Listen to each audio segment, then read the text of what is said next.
Hey guys, welcome back to my channel IAS aspirant Shivangi. So guys, आज आप सबसे एक चीज़ शेयर करनी थी। मेरा 2 दिन से मतलब 22 जनवरी को आया था नोटिफिकेशन, बट मेरा फॉर्म फिलअप हो ही नहीं पा रहा था। बहुत ज़्यादा प्रॉब्लम आ रही थी। कभी कुछ कभी कुछ कभी कुछ, कभी मतलब शॉप ही नहीं खुली थी, कभी वो भैया भर नहीं पा रहे थे। 10 जगह मैंने पता किया तो कहते हम भर ही नहीं रहे हैं। मतलब गाँव में एक यूपीएससी एस्पिरेंट के साथ बीएलएस की कितनी प्रॉब्लम होती है ना, वो मैं फेस कर रही हूँ, सच बताऊँ। बट फाइनली आज मैं बहुत ज़्यादा खुश हूँ, बहुत ज़्यादा, क्योंकि आज मेरा फॉर्म फिलअप बहुत अच्छे से हो चुका है सक्सेसफुली। ओटीआर वगैरह सब कंप्लीट हो गया है, फुल्ली कंप्लीट हो चुका है। अब मेरा काम बस एक ही बचा है, वो है तैयारी करना, तैयारी में जुट जाना। तो जितने भी एस्पिरेंट लोग 25 के लिए हैं, उन सबको मैं कहना चाहूँगी कि आप अपने अपने फॉर्म जल्दी भर दीजिए, क्योंकि अगर आप अभी टाइम रहते भर देंगे तो आपको मतलब जैसे सेंटर का तो ऑप्शन एक ही होता है, बट आपका जो भी रहेगा पास में मिल जाएगा। अदरवाइज फुल हो जाने पर तो प्रॉब्लम हो जाएगी। ये कर दीजिएगा। और एक कमेंट मेरे पास आया था कि दीदी मैंने पिछली बार फॉर्म भरा था तो मैं पेपर नहीं दे पाया था, तो क्या वो अटेम्प्ट काउंट होगा? तो भाई मैं आपको बता दूं कि आपके फॉर्म भरने से अटेम्प्ट कभी नहीं काउंट होता है कि आपने फॉर्म भर दिया। ऐसे अगर हो जाए तब तो बहुत बड़ी, क्योंकि इंसान किसी के साथ भी कोई भी प्रॉब्लम हो सकती है, वो फॉर्म भरने के बाद पेपर नहीं दे पाता, तो इस रीजन से आपका अटेम्प्ट काउंट नहीं होगा। लेकिन अगर आप पीटी का एक भी मतलब फर्स्ट पेपर में या सेकेंड पेपर में से किसी एक भी पेपर को देते हैं तब आपका अटेम्प्ट गिना जाएगा, है ना। तो अभी अगर आप जनरल मतलब कैटेगरी से हैं तो आपके पास 6 अटेम्प्ट है। अदरवाइज मैंने इस पे वीडियो बनाया हुआ था, तो आपके अटेम्प्ट अभी काउंट नहीं किए जाएंगे। अगर आपने पिछली बार फॉर्म भरा भी था तो भी अभी आपका 0 अटेम्प्ट ही माना जाएगा, है ना। पेपर देने के बाद ही अटेम्प्ट काउंट होता है, चाहे आपके पेपर में बैठने के बाद ही होगा। तो ये चीज़ था। एंड आओ बाकी सारी चीज़ें तो आप सबको पता ही होगी। और रही बात मेरे साथ, तो आप लोग का बहुत अच्छा प्यारा प्यारा कमेंट आ रहा है कि दीदी अब आप अपनी स्टडी में फोकस्ड हो जाइए, अच्छे से मेहनत करिए, आपको बनना है, आपको सक्सेस होना है, आपको सफलता मिलते हम सब देखना चाहते हैं। बहुत प्यारा प्यारा कमेंट था, दो चार ही कमेंट मैं रीड कर पाई थी। तो उस पर मैं कहना चाहती हूँ आप सबसे कि भाई मेरी फैमिली, मेरे मम्मी पापा और मेरे भाई बहन, उसके बाद छोड़ के आप सब इतना ज़्यादा सपोर्ट करते हैं, इतना ज़्यादा प्यार दिखाते हैं कि दीदी आप पढ़ो, आप मतलब उम्मीदें हो को अपने अपने सपनों को पूरा करो। मुझे बहुत अच्छा लगता है इस बात से कि आप लोग मुझे इतना ज़्यादा मतलब इतना ज़्यादा अच्छी अच्छी विशेष देते हैं, बहुत सारी चीज़ें। तो आप सबसे ही मैं अपनी बातें शेयर करना चाहती हूँ कि भाई अब लगना है, मतलब अब वो वाली कंडीशन आ गई है कि जैसे कहते हैं ना कि अभी इंसान का कोई गला पकड़ ले, है ना, तो उसमें सिर्फ यही होता है कि बस अब जीवन की मुक्ति मिल जाए, छोड़ दे, बस बस छोड़ दे। और वो कुछ भी करके अपना सारा जोर लगा के अपने गले को छुड़ाने का ही कोशिश करता है ना, कि उसके दम ना घुट ना जाए।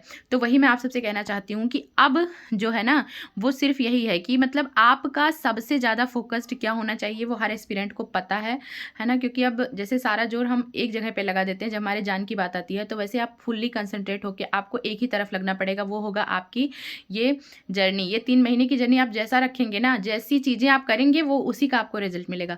बहुत सारे एस्पिरेंट लोगों का जैसे होता है ना कि सक्सेस को सभी लोग सुनते हैं, बट जिन लोग का नहीं हो पाता उनको कोई नहीं सुनता। बट उनको भी मैंने सुना है, बहुत सारे लोगों को सुना है, तो उनमें भी जैसे किसी का सेकंड अटेम्प्ट में, थर्ड अटेम्प्ट में, फोर्थ अटेम्प्ट में होता है, तो वो लोग भी यही बताते हैं। क्योंकि बहुत सारी गलतियाँ ऐसी हो जाती हैं, जैसे कि सोर्सेज बहुत ज़्यादा रखना, या फिर कभी कभी सीसाइड की वजह से कुछ का रुक जाता है। तो कभी कभी ऐसा हो जाता है कि वहाँ 2 घंटे पेपर का संभाल नहीं पाते हैं, चीज़ें प्रॉब्लम हो जाती हैं।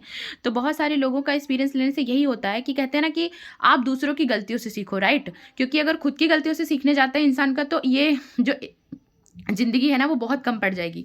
हमेशा दूसरों की गलतियों से सीखना चाहिए। तो जैसे जितना भी मैंने अभी स्टडी किया है, चाहे वो टॉपर्स रहे हों या जो लोग सेकंड थर्ड अटेम्प्ट में क्वालिफाई किए हों, या फिर अब से भी लोग जिनका मतलब नहीं हुआ, तो उनसे क्या चीज़ें सीख कर सकते हैं। तो उसमें मैंने यही सीखा है, मतलब जो भी चीज़ें हैं, कि आप अपने सोर्सेज को लिमिटेड रखिए, है ना।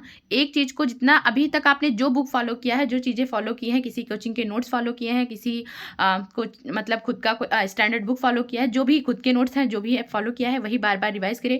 क्योंकि अगर कोई एक नया सोर्स है ना, कोई कह रहा है कि भाई मैंने इसको पिछले साल पढ़ा था, इससे 2-3 क्वेश्चन आए थे या 1-2 क्वेश्चन आए थे, तो अब ऐसा कुछ भी नया उठा के नहीं पढ़ना है। क्योंकि उससे आप एक क्वेश्चन के लिए इतना ज़्यादा टाइम उस पर दे दोगे, है ना, और अभी वो नई चीज़ें रहेंगी तो आपका टाइम केवल बर्बाद होगा।